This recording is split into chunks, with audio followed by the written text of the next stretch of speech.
You There better we max go. that all lit. Yeah. Okay. Welcome, everyone. Welcome to the Seven Deathly Sins reading. I don't actually have like a proper intro because this is just a reading I organized for fun. Like this is not part of any, I don't fucking know, like release, magazine, event, whatever. It's just for fun. And I think we should do this more often, like the online lit space, just because it's great. Um yeah, I just finished this book last night. Wait, I have it actually here. Fights by Scott McClanahan.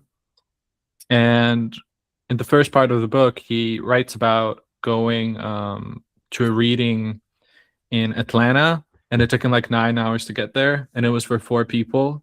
I think we have four people here, which is awesome. Um, and yeah, uh, and the reading got recorded and put on HTML Giant, and it was seen by Giancarlo Di Trapano. And you know the rest is history. They put out so many books together, and like formed this like beautiful friendship. So I think that's kind of like proof that there's something in readings, and if you put in the effort to like hang out with your community, and I think also like Scott met his wife Julieta Scoria through a reading as well. So you never know. You might find love in this Google Meet. Who knows? Um, okay, so the theme is, I base it off of cardinal sins. It's not related to like, I didn't think about Christianity or whatever. I just thought like, it's a fun theme. Um, and yeah, I think categorizing something is interesting because a label can mean so much. If you think about like genre for a second, like sometimes a thriller can be labeled as a horror and it changes your perception of the piece, not just like in the marketing perspective of whether or not you're gonna buy the book, but I think it also kind of affects how you perceive the piece of work, and you can have like so much fun with it. And I don't know who I was talking to, maybe Michael and maybe somebody else as well, about what sin would be most appropriate for their piece, and we went through the list, and like sometimes a piece can be like multiple sins, and when you pick one it like reads entirely differently, which I thought was like so interesting. And it also makes the label sort of meaningless but also meaningful at the same time, and I think it's just like fun. I fucking love themes. um Also like constrictions can like inspire when you have like a prompt or a theme. So that's also like one good part of it. Yeah, and I'd like to thank everybody who agreed to do this thing, you know, um, because I think all of the writers today are very special. They have a great voice, and like I'm honored to like be friends with them as well. And for them to come here like means so much. Even though this is just like a stupid fun thing, like it's still great. I'm very happy, and I'm not gonna dwell any longer on all of that because I'd like to spotlight the readers for tonight. So we've got Seven Sins. For Pride, we've got Cletus Crow. For Greed, we've got Jan Mehmedović. For Lust, we've got Selen Ozturk. For Envy, we've got Jillian Luft. For Gluttony, we've got Connor HULTMAN. For Wrath, we've got David Gladfelter. And for Sloth, we've got Michael Washington. And we're going to start with Pride with Cletus. And Cletus Crow is Cletus Crow. No Hi other everyone. introduction necessary. Hi, Hi. hi, Ivan. Thank you very much for having me. It's kind of raining where I am, so you might be able to hear the rain on the tin roof right now. So I'm gonna read some just a couple of general ones, and then I'll read a few that I've written for the prompt of Pride. This one's called Your Void. When I have hiccups, no one scares me. No one to check my anus for ticks. The new apartment walls stay bare forever. This one's about a pig that I once had. This one's called Feeding Time. She greeted sweaty fence painters and their buckets of liquid white with such excited grunts and whines. On special days, I'd lug similar pails up to her pen, pouring out old fruit. After she saw there weren't any grapes, she still let men scratch her ears, and they laughed and worked. Even when it got so Tennessee hot, ants burned alive on the chicken wire. This one's called 27 Club. I just turned 27, but I'm not brilliant or famous enough yet to kill myself, which makes me want to kill myself, but I don't. So there must be a part of myself thankful for failure. Here are 3 haiku that I wrote in Japan. Jellyfish in tanks, their tentacles tangled like our lives. Retired palm reader, ashamed of his past, claims we make the future. Massage parlor does happy endings, but I'm actually sore. Oh. All right, now I'm gonna kind of go to a Can y'all still hear me? Ivan, can you still hear me? Yes. All right, so I wrote some poems for this Pride prompt. I'll call them poet poems. I don't usually write about writing, but I don't know. Some other people do, and I feel like I feel like I give myself a turn, maybe, even though I don't usually like to do that. So here are some poet poems for you. The first poem I wrote was about my mom, who struggled through her second pregnancy, and I wailed as a 6-year-old, as one can only watch so much Star Wars before the hospital TV explodes. Some nurse suggested I jot feelings down. Mom is sick. Dad is sad. I want to go home. I want to watch Star Wars again. This is college. All the poets were baristas. I almost killed myself. No one wanted to fuck me in the ass. They only wanted to be fucked. I didn't know what a mortgage was. I'm much happier now, less free. This one's submissions. Email hackers hold my email hostage for $300. I hope they enjoy my poems. This one's readers. You judge me for reading Infinite Jest on Kindle as lugging the book around as part of it. You joke I'd gain some much-needed muscle mass. You know I'm insecure about my size and definition. You're a poet too, so you don't use words carelessly. So let's see here. This one's temporary rain of a cloudy body. I bought a cattle prod. I keep it on my belt. And when I think of you or us or me with you, I shock myself until I only think of pain, of making it stop. Except this is a poem, and it's worse. I'm doing all I can not to remember fondly. This one's yogurt. You get sad and fuck him twice. Guy is literally at our housewarming. If you prefer line cooks over poets, I'll scramble eggs drunk. The nurse says I do not have AIDS. And this is the last poem. My headstone reads, "See you later." Thanks, y'all. Thank you so much, Cletus. That was amazing. Thank you. Okay. All right. Next up, representing greed, we've got Jan Mehmedović, which I'm pronouncing in a Bosnian way. because I just feel very silly saying Jan. Yeah, so Jan is an American writer, but they're an honorary Bosnian. And their writing, I found, like turns the mundane into strange, and then the strange into normal. And I'm excited to hear what they've got for this reading. Thank you, Ivan. All right, I'm going to be reading an auto-fictional story from my life about going to jury duty. It has no title.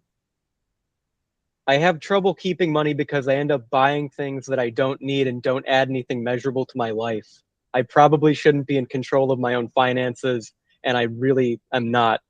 My mom controls most of my finances. I'm very strict about how I spend my time, but I mostly spend 8 to 14 hours a day listening to music. I got summoned for jury duty, and at this point I have an entire routine worked out where I pretend to be moderately slow. I get summoned for jury duty a lot. I don't know why they keep summoning me for jury duty.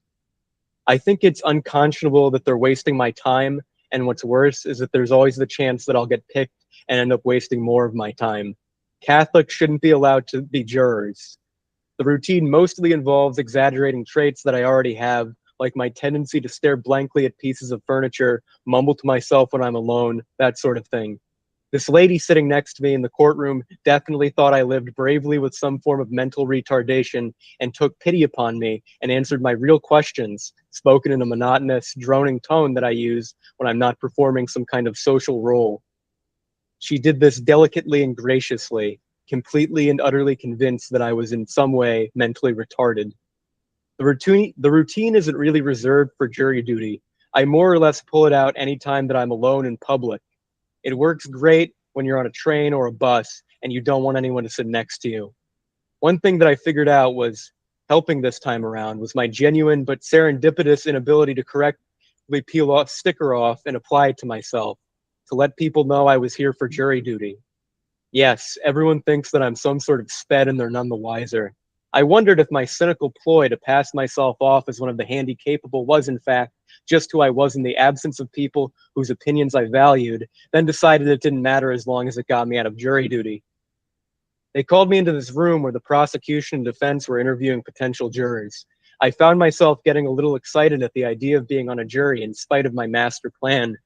It'd be a change of scenery, something to do. Maybe I could be part of the judicial process, make a real difference. Then I remembered that this was a civil trial, and I immediately ramped up my quote-unquote performance. They asked me a few questions like my name, whether I had a job. I didn't, and that was my ace in the hole. One of the differently abled wouldn't have a job after all. One of the attorneys looked at me, then away, then back at me. I was in there a full 24 seconds before they sent me away. On the way home, I felt a deep, near-sexual pleasure from riding the train, the same I get from riding all trains, just heightened by the knowledge that the rolling stock on the Broad Street line was a B4 by Kawasaki Heavy Industries, in service since the 1980s. It's not a physical so much as a spiritual arousal. I also get physically aroused in libraries and bookstores to a light extent. Trains are like cars. I don't like anything that's too recent. High-speed rail is out. Once at a Christmas dinner, I went on a deep and impassioned rant about how I didn't like any cars made after 1996 because their shapes reminded me of dildos and made me uncomfortable. Thankfully, that little faux pas, no one really took it seriously, although my coworkers did repeatedly mention that I thought cars looked like dildos for about 2 weeks after that. And that's the whole story. Wow. Thank you.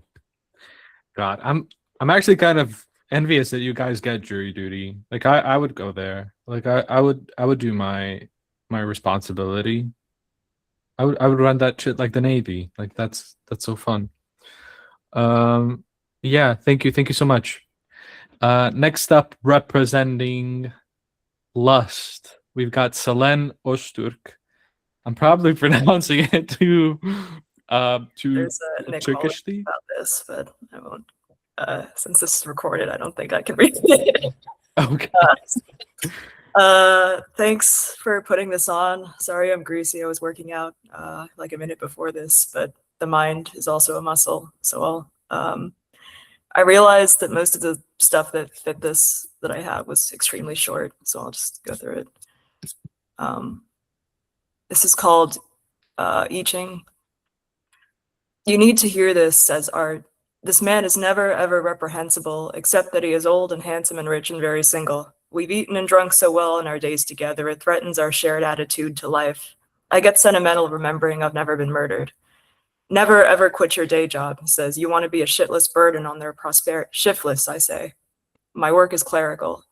You let him cut your hours, says Art, and then you'll gain the time to inform me what shiftless fucking means. I should put my sordid resilience on the line for Art and throw my life to his, but he's jittery in the sack. I can't benefit civilization writing what I know, not to mention that it pains me I am proud to be his bitch when I reduce him prematurely. Is that the key to some reasonably lifelong ecstasy, to never curb a rash impulse? I write unrashly. Isn't there a third meaning of clerical? Are you coming back over, asks Art. That's the only reason we can't both be civilized. This man, the unaffiliated worsening of my normal crazy sad, it would be a coming back over. And then this one's called States. Don't fear my scary reminder that your happiness was the last you thought I'm at my happiness. Here's consolation. My ex-boyfriend, buddies, brothers, girlfriends, daughters, father's chiropractor says the body's best position is the next, as we're meant always to keep moving. These lengthening links of removal from Buddy are why I'm not now at my happiest. There is no other man like Buddy Voskresensky, who maintains his Russian spine in laudably masochistic postures, and whose inherited name means, if you can believe this, stop and look it up right now, please, if you think I'd ever lie about Buddy Voskresensky for the sake of what good I can tell you about him. Resurrection. I was happiest last when Buddy's father, Innocenti, was asking hoarsely to be buried facing east, as all known dead Voskresenskys before him, so as to stand straight on the day it's time to rise indefinitely with the Russian sun. I was happy Buddy didn't forfeit our preposterous season until his dad was laid in turf grass. I was so happy Buddy's mom, Barb Voskresensky, was staid about the upshots of the spine when it's immobile. She was punching gingerly the notched top of Innocenti's spine as his head's tumor pushed his gums onto his greening shins. She was telling me that when a Russian man can't perform, it's said he's resting between sets. But all this happened nearly 60 years ago in fucking Hoboken, and I'm not writing any part of these words to myself with their pauses.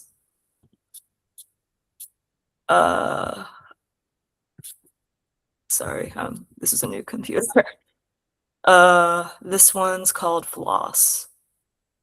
I can at best tell it like it is. I can't convey how it's not my choice not to be profound when my husband asks, aren't you ashamed to adore anyone with no sense to ask you to? I can't convey except by shutting up. Everyone who's ever seethed is ignoble me. In fact, I consider myself a common success that so far into modern modernity, I still can't throttle my own passions as to who should throttle me right now. I can hear my own voice telling these things like they are. What's missing is how each fact takes me in telling it, one fact away from the good and real, as in, there are people who are always pleasant between and to themselves, and who don't balk that we regard their magnificence less than the most pointless fact I've ever lied to you about. We used to call all our standard forms of hygiene something else, and before that, they just weren't done. Oh, here's the longer one. It's called Upshot. Guess our ages, the clearly slightly oldest one says. Start with our little baby. I'd chosen the remotest nook of a bar that I choose daily at whatever hour my house began getting cold, to bear in mind the end of my most painful, lonely, robust bond, which I have since successfully prolonged only another year. I compare the little bald face of the huge one, the baby, to the faces on both sides of him. How old am I? Asked the one by the wilted plastic palm tree. Here's a hint. It's one of our birthdays tonight. You may be off one whole year and get so close that way at what's it really. I am being tricked, I tell her. How old am I? She cries. The baby says she'll buy you another zombie if you do this. You and her and him, I tell him, want me to do something extreme, like say you're only 29, or say the other way, you have one of those middle-aged topless car boy faces that can't help but get things said to it. When really you and him are both exactly 35. I'm 30 tonight, the baby crows. Do me, joins the woman, creasing the same amount of shallow creases in the same places in her face as the oldest one, who adds, do her. Is this a family and just more broad-minded than I about what blood-related people can do for fun? I pause to give off contemplation. I tell her, you're turning 21 and you seriously should never be here. I'd like to buy you one zombie for every remaining second of your life, but it's not your birthday, she replies. You've said all the completely right things to us. What should I take back about what I've said, he'd asked the last night of that last year, that you have everything to do with why you don't ever enjoy yourself, or that your desire to avoid permanently damaging me does not necessarily accompany your intimatist instinct? I was seeing the upshot of this instinct until mid-pump, forbidding my bidding, his dry hand covered my eyes, and it wasn't even close to my birthday. This moment lulls in my stomach as the jet red color of a pressing palm. I got that's all I got. Awesome. That was so great. Thank you. Wow. 57-year-old writer from San Francisco, everyone. 72, Selen. Sorry. Oh, you're 72. Yeah. Sorry. On my Brian Johnson show. Wow. Incredible. Yeah, that was so fun. Thank you. Thank you so much. Wow. Okay. Next up, representing Gluttony, we've got the author of poetry collection Doe and the forthcoming Jumped in Sound Old Pond Frogs of Water. He's also the fiction editor of AppCon, dispatch editor at Zona Motel, and editor of Controversial Loser. Connor HULTMAN. Hey everybody, thanks for having me on, and it's great to see all of y'all. I'm gonna read one poem called Cannibal Letters that was published originally on stimulantmag.com. Cannibal Letters. Anya Nini. In 1894, John Depp, a Chinese American, bought a book and rented a hotel room in San Francisco. It was a university. The Chinese had January 1st and 3rd. Sorry.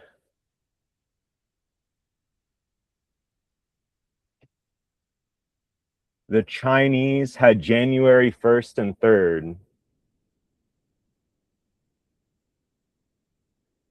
10 days of celebration, the 5th of which was kept without food, with only animals and food. 3 of them were in college. I was 13 years old. What does this mean? This is what the ghetto is all about. I have a lot to say. Ekran is a 17-year-old boy from New York City. Snow White had wanted to sell herself a Jedi Master. I couldn't sleep in the dark. They burned her alive and slit her throat. 3 days later, they found Moses. One of them saw it, and my mother told me what they had done. Anya Nini. I'm afraid of getting angry. They lied to me. They didn't do anything. They lied to me. This is Chen's second visit. He arrived early. I was afraid of art. I was sent to America. He lied to my brother. My boss works somewhere in America. Dodo, who are you? I gave it to you. The car is America. America is one of those balanced, happy child. In 1894, the superintendent and the teacher said, "Go to China. There is a village there. The people have no bread. They all have goats, blankets, clothes, food you want, eggs." The American Life League came in, and the teachers went into the same class as Gala. The boy was doing well in school. It was cold and rainy, but the teacher didn't like the class, the teacher said. If you ask, sponsored by DFI West, California Street. Magic Stick and Unicho Lori were bad choices. This is good will make you feel better. Thank you. Wow. So interesting. So cool. Well, thank you so much, Connor. Wow. Next up, it's Scumbag Summer, baby. We've got Jillian Luft, the writer of Scumbag Summer and founder of Sweet Trash Press. And she's tuning in all the way from Florida. Hi. Hi. Hello, everyone. I'm going to read a not the whole thing because no one wants that. An excerpt from a short story called The Last Resort. The woman was headed nowhere, so she went nowhere. The woman stayed put herself up in a hotel, a beachside dump in the hometown she'd never left. She did not know where to go, although she knew where she wished to stay. With him and only him, but he was elsewhere, buried in the young, not wanting to be found. He decided she was nothing, so she became nothing. She would sequester herself until she rotted into her phallus state. She paid up front for a full week's stay, plenty of time to detox and rid herself of dignity's leftovers. Every man wants a baddie these days. He was no different, although he claimed to be. He swore he didn't have a type when they first met. He found beauty in all shapes and sizes and aesthetics. She let herself believe him, even when he used the word aesthetics. It was early evening, but she was already fending off the dark in her non-smoking queen room. Lamplight bled on carpet scarred by cigarette butts, spilled spirits, and messy orgasms. Dust would keep returning, no matter housekeeping's efforts, especially in the off-season. Things get filthy when they go unused, like the skimpy underwear decomposing in her bureau at home, longing to adorn younger and more active pussy. Hairless pussy, pussy hot and unbothered, pussy too cool to care because it's well cared for, pussy with pelvic tattoos, occult but delicate designs, eyeballs on fire set in pentagrams, one on each hip protrusion, pussy begging for primal ritual. Her pussy didn't deserve to be called such. Pussy was a passive verb masquerading as a noun. A pussy was made to be stretched and ate and destroyed. Her pussy was pure object without purpose, present but antiquated, hairy folds closed up, stewing in the last dribbles of arousal. Cross-legged on the hotel bed, saggy cotton briefs clinging to wet flesh, the woman bent her head to inspect the tufts crawling out from her inner thighs, like moss clinging to an impenetrable fortress. She was 44, or 72, or 56, a school social worker, childless by choice, divorced since the 2016 election, purely coincidental. In her prime, her body had been referred to as lithe, willowy, and most often petite. These words had made it safe to spread her legs for a few good men. She could trust in cultural body standards, maintaining her sexual viability. The woman married a man that loved her leanness and her pert breasts, 34A bra, and 25-inch waist. She wished she could brand herself with her marital measurements, a permanent reminder of what she had offered without trying, without the stratagem of romantic desperation. If only she'd seared this stamp of approval across her midsection, once bloated by endometriosis and now by perimenopause, imprinted a preface to prolong the end of his desire. Her desire had been absent from the beginning. The man she married was her best friend, and therefore their fucking was rote and embarrassing. Like chaste children experimenting with the forbidden, they fucked under the covers with rare utterances of composed pleasure. Mostly missionary, with doggy as a routine denouement. He never remarked on her body or marked it with passion, yet he seemed content with these seldom afternoon thrustings. Each time she took to the cum on her back with a paper towel, wiped it all clean like it had never happened. Their divorce felt pure too, as if marriage had been one of those pleasant but innocuous dreams she often had, like buying a dozen donuts in the desert or finding a designer blouse for free at a carnival. The day they signed the papers, the man and the woman ate brisket and fixings at a barbecue joint near the courthouse. Afterward, they caught a matinee of a new movie by their favorite director. Now the woman drank bullet bourbon and flat Pepsi Wild Cherry from a plastic cup. She was topless, baptized by a hot shower. Her teardrop tits rested on the flab where her ribs once showed. Oblivion reached her through the steam. She emerged anointed clean by the hotel's lavender soap. The woman hated the smell of lavender, but she inhaled its fragile pet store notes to reach tranquility.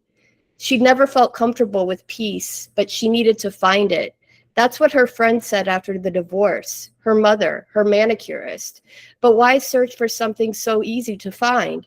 Peace was the wicked cousin of boredom. If you stayed still long enough, it would stalk and strangle you like a jilted lover. So she'd let herself be prey, and months later, after the baby man debacle, she was now on 4 weeks leave at her employer's strong encouragement. The crying near the coffee machine, the vomiting incident in the stairwell after a late-night Chardonnay binge, the skipping out on grade team meetings, and the constant scrolling of her phone during mandated counseling sessions had all raised enough alarms. Eczema plagued her palms and shins. "It's stress. You're stressed," her mother warned. "You have to take care of yourself." But there was no reason for upkeep anymore. The baby man had been the last grounds for her self-improvement. She'd met the baby man at Vic's Alibi, a local biker bar. He was not a biker, but a seasoned bartender with a stencil art side hustle.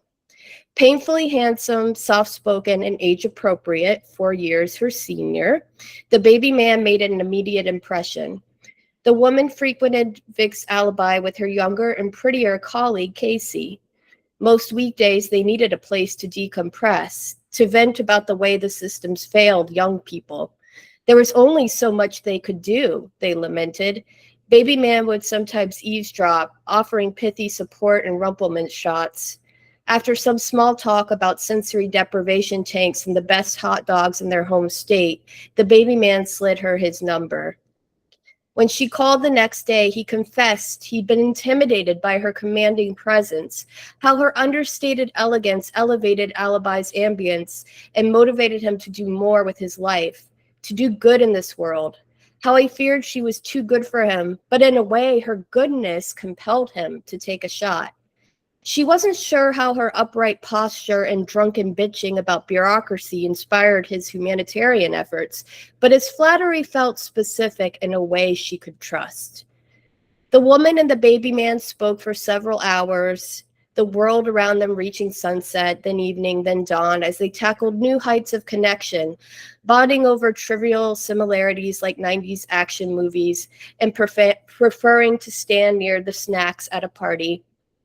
The woman thought about how unintellectual it was, how full-blown adoration comes on quick, makes you its host, attesting that this is it, this is the one, for now, forever and ever, until one day you're sucked dry and scraped clean, and you don't know how to live without that ineffable feeling of misplaced fervor gnawing at your insides. They met at a citrus festival for their first date. The woman tweezed all her tit hairs and faked her way through a smoky eye before rubbing off most of the gray. She looked tired in a slutty way. She leaned into this look, pulled her hair at the roots, and considered it tousled.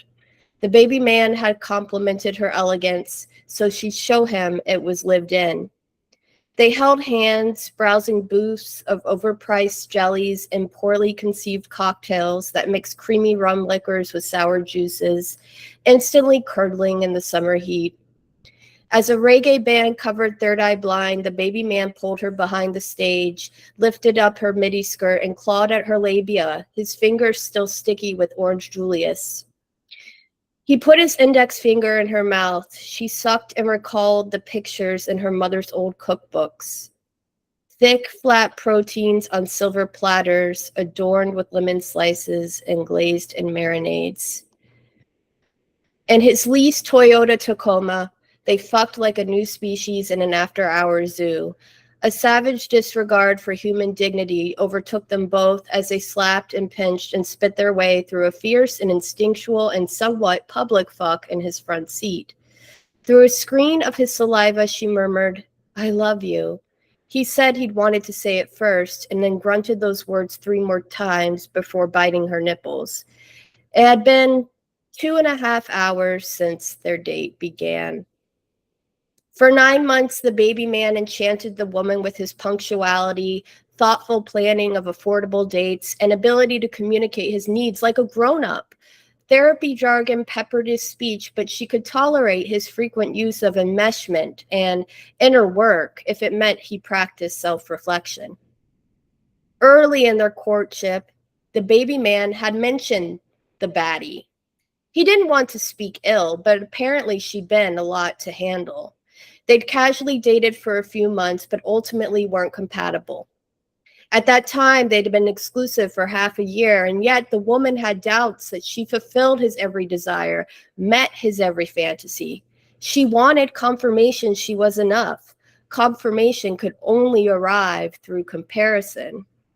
When he left the next morning, the woman typed in the baddie's first name, her hometown, her current profession. The search results revealed her age. The year he could rent a car, the baddie could take her first steps. Humiliation stung deep, prickling the creases in the woman's forehead as she winced and wheezed her way through this betrayal. Any man, no matter how much they protested, they wanted a healthy, mature relationship, caught a whiff of younger meat and hunted it down. Under the baddie's social media handle, Mama Tried 666, a lattice of thirst traps emerged. Baby man still prey to each one, caging what was left of the woman's self-esteem. She held herself hostage day after day, returning to the account as she took her morning shit, discovering a disquieting parallel timeline to what she had assumed was a destined unfolding of adult romance between her and the baby man. On the day he first fingered the woman, there was the baddie in downward dog, flexing her thick thighs in a Bride of Frankenstein bikini. Hearted. On the day he texted he'd never met anyone like her before, the baddie showed off her purple lipstick pout and a close-up selfie of her poreless face. Hearted. On her birthday, when he'd fucked her for hours while groaning, "Mine, mine, mine," the baddie played piss-poor guitar in her backyard, wearing a vinyl halter top and athletic shorts. Hearted with a comment, "Still hot stuff." After being confronted with this dreadful tableau, she felt transcendent rage, a liberating madness. If the woman was not enough for him, she'd act according to her station. She DM'd him her findings, including multiple screenshots. She said it was clear he tried his best to desire her out of some newfound sense of integrity, but he should be with his own kind. She appreciated that he tried to love someone he only considered fuckable when thinking about their brain, their soul, or whatever, those bonus bits that barely register. He was now free to fuck the barely legal girlies who made curated darkness their entire personality. Text message from baby man, 1:33 p.m. Sigh. This transparent lack of trust leaves me no choice. I cannot replace the stories you tell yourself with the truth. It's impossible. I wish you well. The woman refilled her drink, mostly bourbon this time. She opened her laptop to play episode 1 of the original limited series, Femicide, an elevated crime procedural. Femicide followed middle-aged web sleuth J. Lee Monroe as she avenged the dead, the assaulted, the manipulated, the woman, a chain of pretty corpses. In episode 1's cold open, J. Lee Monroe skulks through a sterile penthouse apartment. A close-up of her cream stilettos fills the screen. A slow zoom in on a young woman's unmoving body. White tea lights drip around her cream puff of a bed. A dainty wrist here, a cascade of blonde there, bloody satin across her serrated breasts, lace trim at her contusive thighs. The camera scans the damage, a dead smoke show filtered through the audience's lascivious gaze. The woman finished her drink and thought how you could never snuff out desire. Even post-mortem, it would survive on its own terms. She thought back to that morning and where her own indestructible and fatal desires had led her. After grimacing through her boss's reminders about self-care and Casey's insistence on daily wellness updates, the woman left work and sped to the nearest gas station. She bought a pack of Parliaments, although she had not smoked since that one 7th grade sleepover, 2 lottery scratch-offs as a distraction, 2 energy drinks for survival, a stick of beef jerky, and a white chocolate candy bar she remembered liking from childhood. She unloaded her booty on the passenger seat, rolled her window down, lit a cigarette, and opened her phone. The woman checked the baddie's recent social media posts. 20 minutes ago, she posted a TikTok of her with a salon client, helmeted in hair foils. The woman chomped on the bland chocolate of her childhood snack between frantic drags of her cigarette.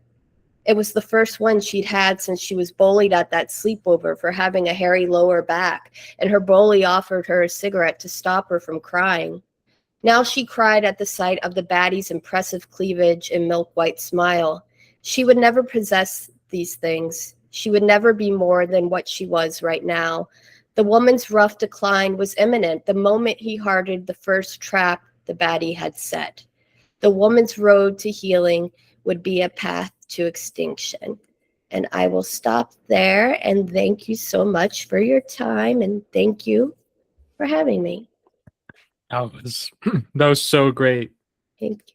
Also, I'm a terrible host. I forgot to say that Jillian was representing Envy. Oh yes. In case that wasn't clear. Yeah, that was so visceral and incredible, and like I was feeling the Florida heat, not just because it's humid and hot here as well, but it's like so good. Thank you. Thank you so much.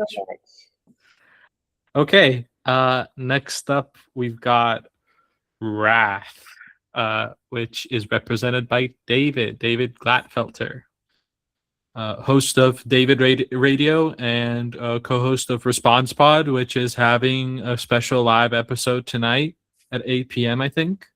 That's not quite a lot. It's something like that. But thank you so much. Thank you, Yvonne. This is a really cool idea. The more things that you do in a scene, the cooler it becomes. That's just it. Even if it's not for you, as long as you do it because you want to do it with your friends, not because you want other people to see you do it, right? Or maybe, I don't know. Doesn't matter. But thank you so much for this. I'm going to read part of a long thing that I've been working on for a while. Parts of this have been published in Don't Submit and also Expat, and pretty much everything that I've written has been from this. And you'll see why this portion hasn't been published, I think. It's pretty intense. I asked some leniency. Understand it's art. I don't know why would I don't know. It's gonna I think of context and think of wrath, I guess. All right, here we go.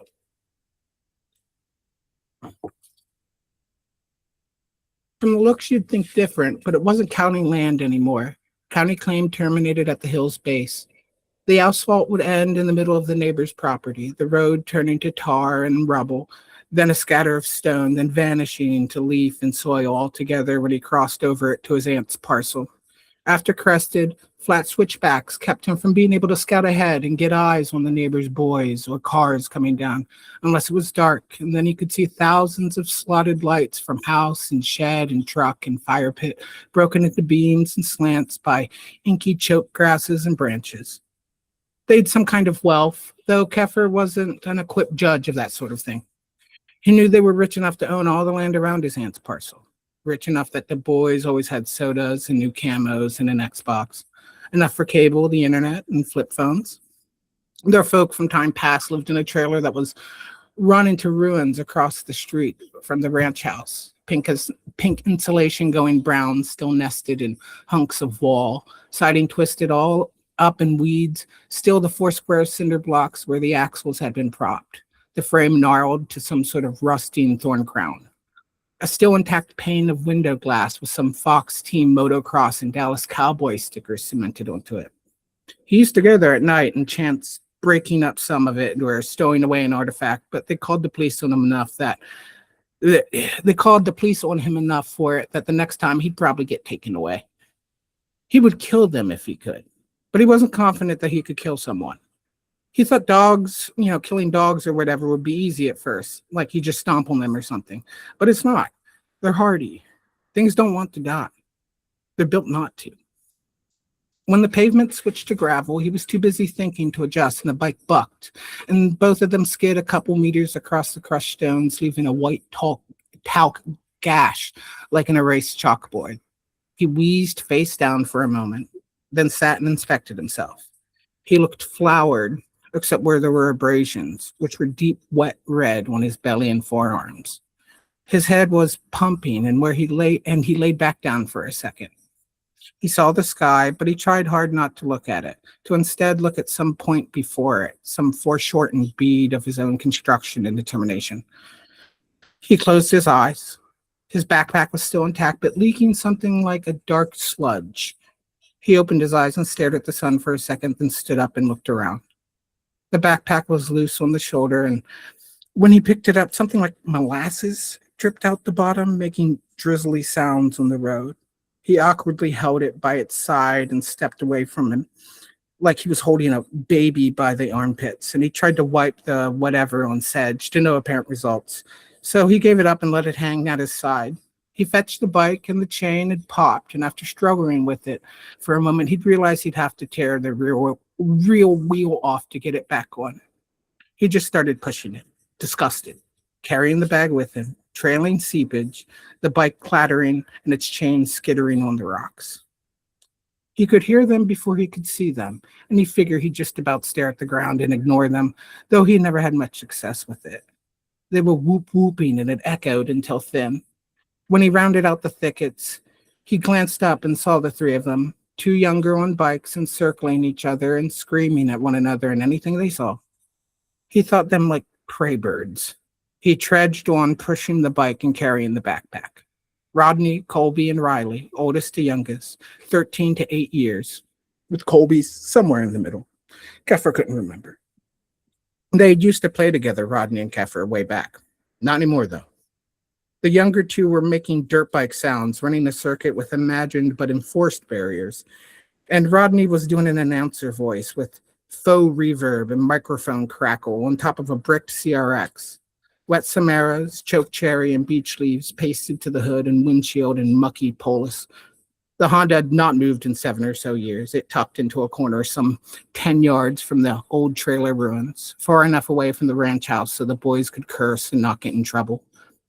Rodney and Colby saw him, and Colby to Rodney, and Colby looked to Rodney to see how to act. Riley kept riding around. Oh, sorry. Rodney made a cone over his mouth. Here, come, the faggot. And Colby did an exaggerated, doubled over laugh over his handlebars.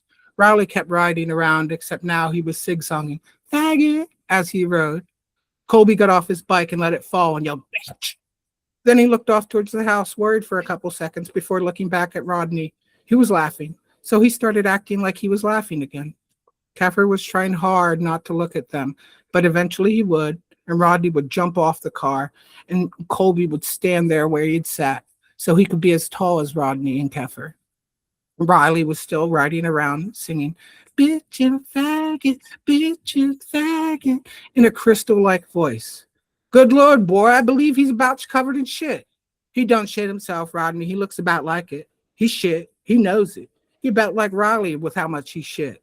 Riley stopped riding and looked angry and said real small, I don't shit my pants. Rye wears diapers still. The faggots should wear diapers. Look at him. They don't make them that big, Rod. Yeah, they do. His amps wears them. I seen it. And the boys rolled with laughter. It's not shit. It's blood and guts. You want some of it, huh? He snapped, and the three just laughed harder. Boy, you ain't seen blood in your life. That's shit if I ever saw it. But he fell in one of them porta-johns. He swam in the toilet, Rod. This fucker didn't even think to wipe even. But there's shit in those pants, crammed in his ass. Riley quit riding for a second and made a fake face of violence and screamed, then rode in wider loops, passing between Craftfair and the other two, passing around, literally riding circles around them, and in between them went his tiny Huffy, with a strange and constant grace, like a water bug across a pond. Heifer had stopped altogether, despite his best intentions. Embarrassment welled up in him, and he was replacing it in turn with hatred. The wreckage of the trailer to the right was something field-dressed. The ranch house to the left with a paved driveway off the road, way back 50 yards with a 90s Corolla parked in front, wet all around except for a square patch on the blacktop where a truck had been parked hours before. "Rod!" comes a shout from the ranch house, and their mom was on the porch. She was a thin figure in a big sweatshirt and sweatpants with Hollister down the leg, and she looked upset when she saw Keffer. Rodney answered "Common" and went off. They spoke briefly, and she lingered for a moment looking after Keffer with suspicion, perhaps scorn, then followed Rodney inside. An orange tabby slinked out from under the porch. Keffer just looked at his shoes in the ground. "We racing," Riley said in a high, gentle voice. He was flat-footed with his bikes between his legs, close enough to touch Keffer. Keffer could have swore he just materialized from the air in front of him. "We racing motocross, and then we playing Star Wars." Colby looked from Keffer and then to Riley, then back to Keffer and said, "We doing motocross." And later, smirking, "And later we playing Star Wars." And then he jumped off the car, landing with rocks skidding, wiping his hands on each other seemingly for effect. "Bet you wish you could be racing," Riley said like an angel, and Keffer looked at him, and it was a babe's face. "Bet you wish you could do motocross." Colby kicked some grass and looked after Keffer and said firmly, "We don't race with faggots," with his hands on his hips. With the tone of a child sage, Riley said wisely, "You can't do X-Wings with us, and you can't do Star Wars with us, because we don't do it with faggots." Keffer spat and looked at the two, squinting a little. "Can't race, don't want to either. Bike's broke." He spat again and looked at the sun for a few seconds, and then looked back at them. "You bunches of retards." The tabby was walking to them. Keffer put his bag down and his bike and squatted on his heels. "And Star Wars is gay." The two boys started making fart noises and rolling their eyes at him. "See, Rye, he's a big fag," Colby said with great gravity, and Riley nodded his head in agreement. "Faggots don't race with us." "He sucks dicks, Rye," and Riley kept nodding. Keffer made clicks at the tabby, and it came over. Riley set his bag down softly, and he and Keffer bent there and petted the cat, and everything was peaceful. It made a fabric sound as they ran their hands down the cat, and the tabby tipped its head and rubbed its temples and jaws on it, purring. Colby looked at them with eyes narrowed like he had seen done in cartoons. He concocted scorn and crossed his arms and did an annoyed groan. Colby blew air upwards out his mouth and sighed. He laid it on thick. When neither Keffer nor Riley paid him mind, he bent and started petting the cat too. Rodney let the screen door slam behind him. He was wearing a cropped t-shirt and padded pants for football. Carrying them both with a face mask, he had a helmet run through the neck of the shoulder pads. He looked a benign play of some horrible creature carrying a torso. See over the pads dragging, and he started pulling things out that he had stored in the helmet, like a child butcher pulling organs from a chest. It was sodas and bags of corn chips, a protein bar, and a yellow Gatorade, which he put back in the helmet for himself. Leaving his helmet and shoulder pads on the porch edge, he tucked the cans of soda in his forearms and the bags of chips between his fingers and awkwardly hauled the collection out to the boys and Keffer.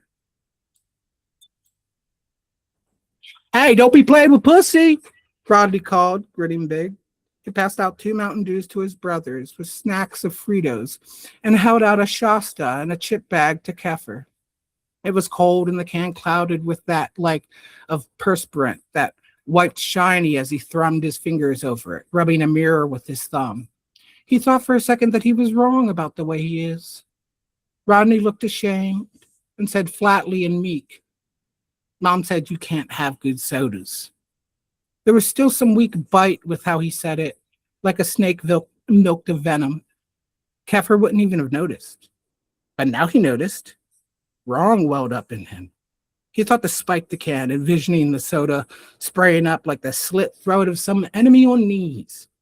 but he just held the can dumbly and limp, like a kettlebell, the chips in the other hand, both sort of swinging pathetically. Mom said y'all can play Xbox when she takes me to practice. Colby and Riley's faces lit up. Colby puffed up like a big shot. I'm a race frenza. I go first because I'm older. And Riley looked murdered. No, we play two-player Halo Man, or I go first and we play Halo Man. To Keffer, sounding official. I go first because I'm older. Bet you wish you had a car. They got all kinds of cars in Frenza. I ain't looked it up, but I'm sure they have this one. Rodney slapped the hood of the Honda. Lenny gave this one to me.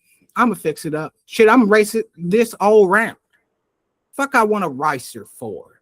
That's what that is. Just a rice burner, ain't nothing. He didn't know what Forenza was supposed to mean. Keffer barely understood what an Xbox was, but he knew that that car came from Japan, and that was a mark against it. The two littlest boys began pushing each other and stomping their feet. No, just two players ain't even fun, and you ain't no good. I'm good at it. No, Rod always has to let you win. Rod don't let me win. I told you two players ain't even a game. You too little for it. It's boring. Riley slapped the unopened Mountain Dew can from Colby's hand, and Colby smashed Riley's bag of corn chips. Rodney told them to stop it, and they did. I know it's a ricer, boy. That's what makes it good. Them's fast, faster than all hell. You don't know shit. They ain't got laws like us over there. They do all kinds of shit over there. Rodney took a big gulp of his Gatorade, and the other two picked up their respective snacks. It's all shook up now. Give me yours. Give me your chips, then. I ain't the one been playing around. Rodney spit some of his yellow Gatorade between his teeth onto the dirt, feigning chewing tobacco. Y'all best sort it out fast, leaving soon. Here, ain't hungry. Keffer offered his chips to Riley. Colby made a face like he smelled something rotten and took the chips dramatically with two pincer fingers and tossed the bag at Riley. Riley immediately started eating them. You gonna get sick. You gonna get AIDS or cancer or I don't even know. I can't even say. Your gut will fall out. You'll shit in all your diapers. And Colby was still doing the face. Riley said quietly, I don't wear diapers. All at once he stopped and came forth with an idea. He can play with us. We do 3 people, Halo Man. He was pointing at Keffer. It occurred to Keffer that the little one did not know his name. Colby burst out laughing, actually slapping his legs like a cartoon.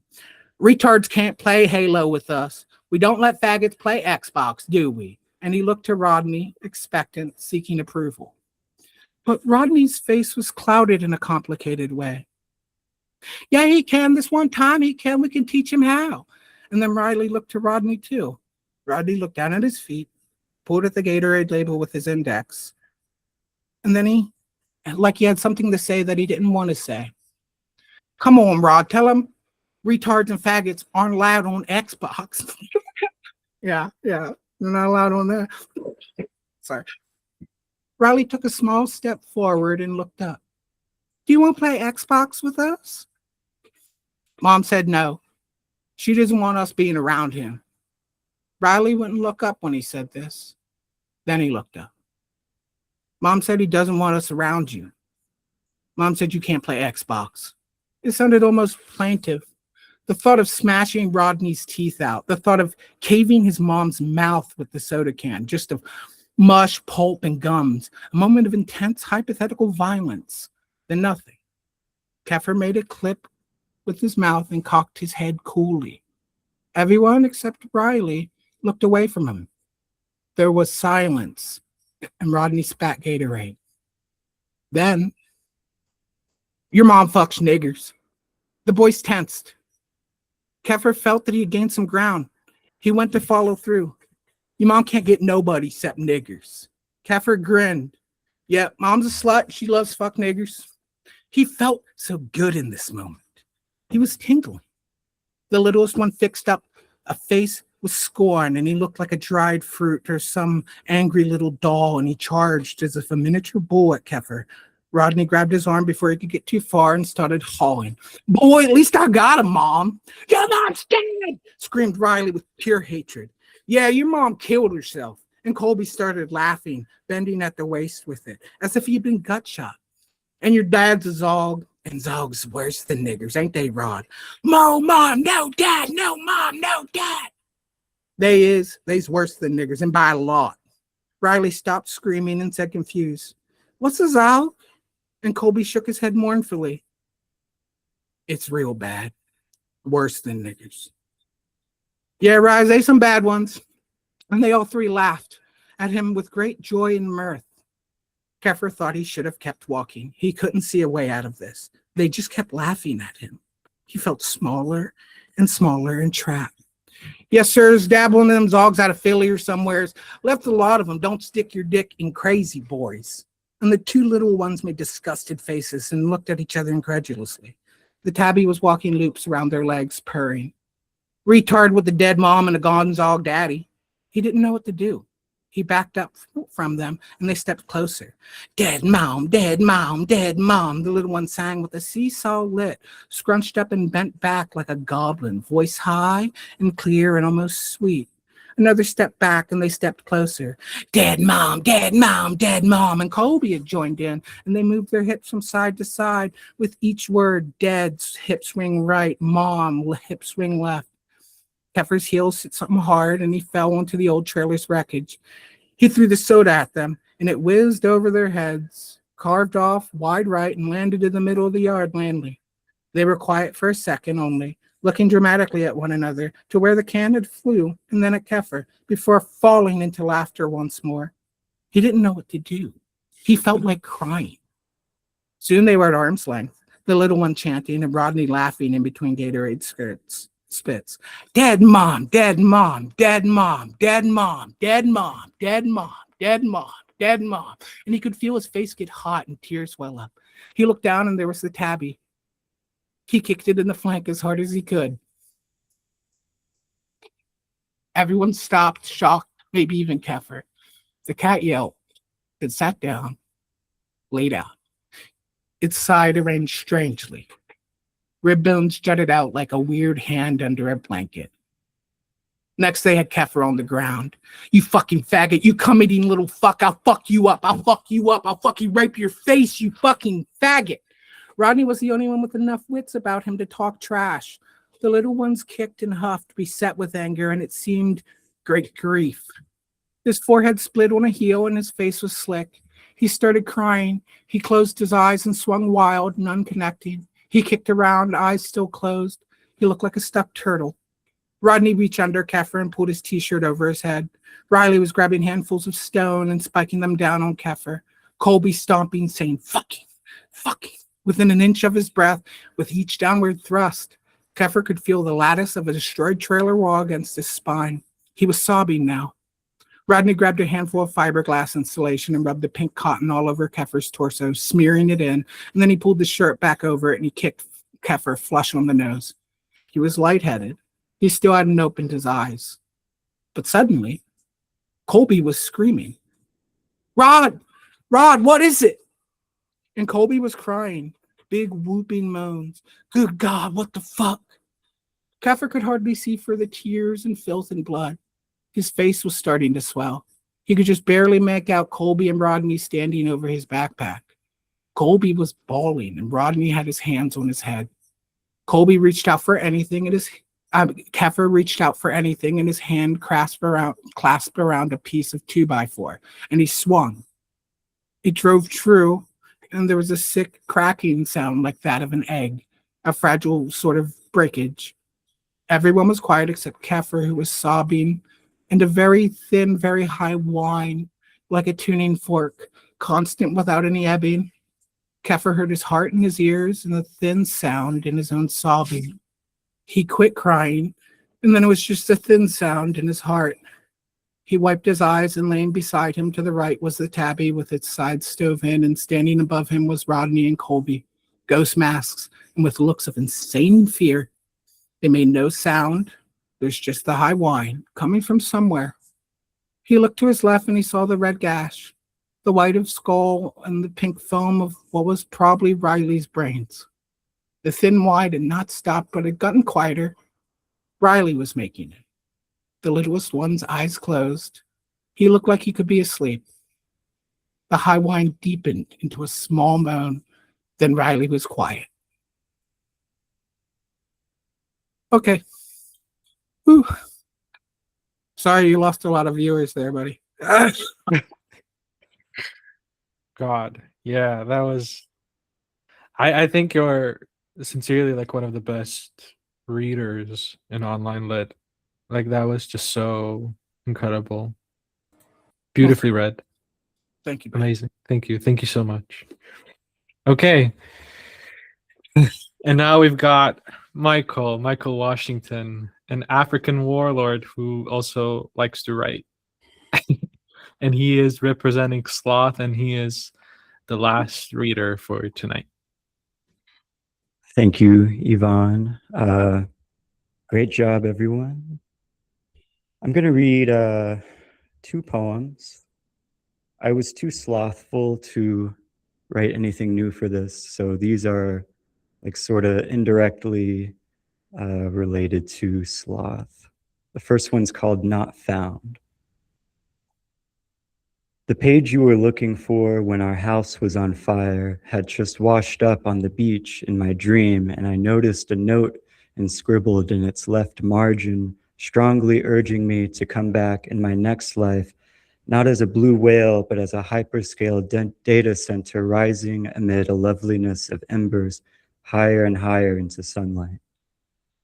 I woke to the symphony of you summoning demons in bed.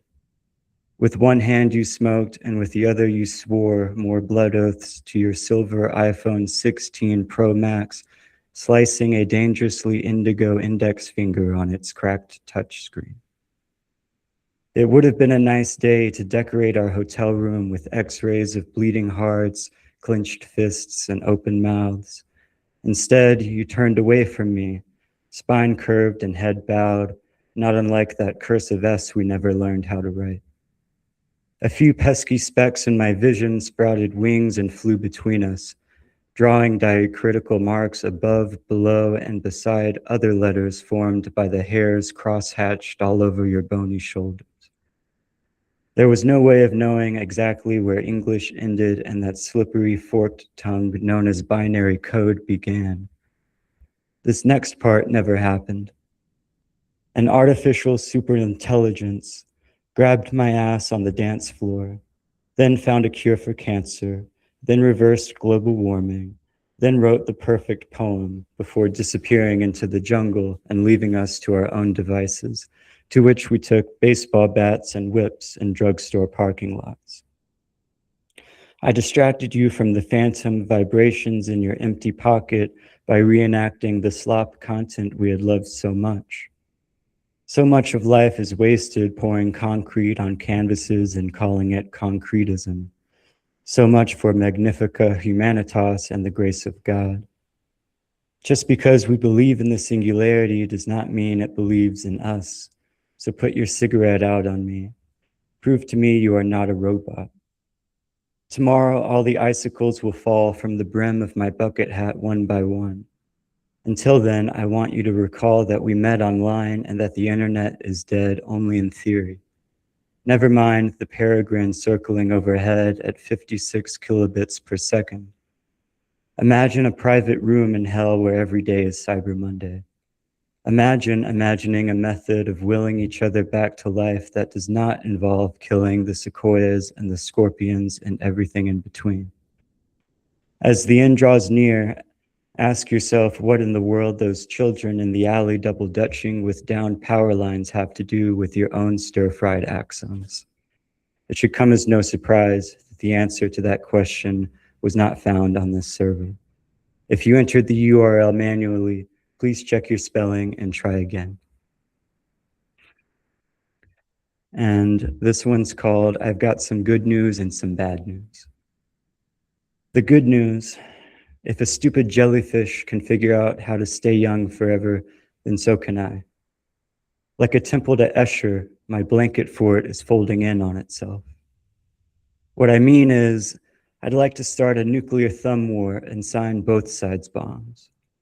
In other words, deep inside my small intestine lies an even smaller intestine, which is to say, I can solve every major problem in Western philosophy by falling into a coma in the sauna at the Y with the temperature set to over 100 billion degrees. Basically, I hereby give, devise, and bequeath all of my estate to my inner child. I.e., maybe I'll paint my bedroom the color of CartoonNetwork.com circa May 2003. Maybe my last thought will be of my first word, epiphonia, or maybe not. Will I ever let go of the fear of the chance of dying of boredom? Who cares? The bad news is that Beverly Hills Ninja was taken off Tubi. That's it.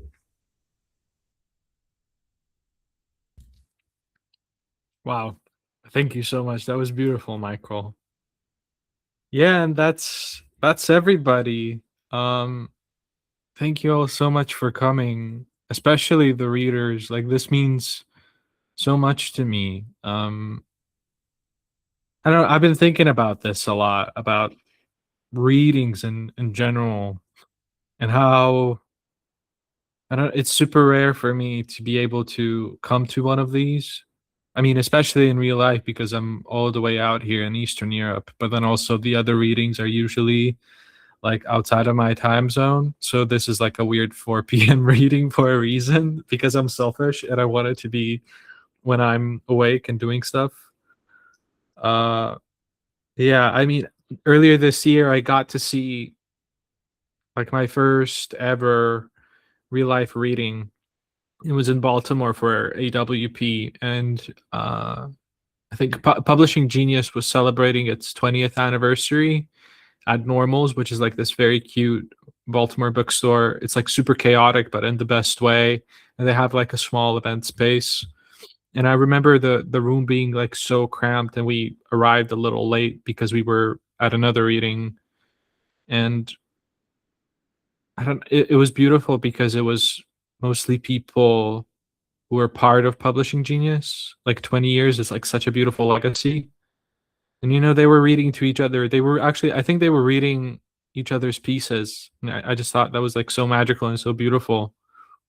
And yeah, I like it when people read to each other, and I'm forever envious of like writer communities or people who like live close together and hang out all the time and have fun and like do little intimate readings for each other, for like friends and in apartments. I just like I'm so envious of that kind of lifestyle, just because I think it's so beautiful and fun and beautiful. And not only is it fun, but it's also like smart and intelligent. Like, people hang out and do smart stuff. They don't just get like drunk and stupid and drugged and like, I don't know, fuck with each other. They actually like do great stuff together. And like I wanted to capture a little bit of that with this one, even though, like I said in the beginning, I don't have like any goal with this or any expectations, and I did it just for fun.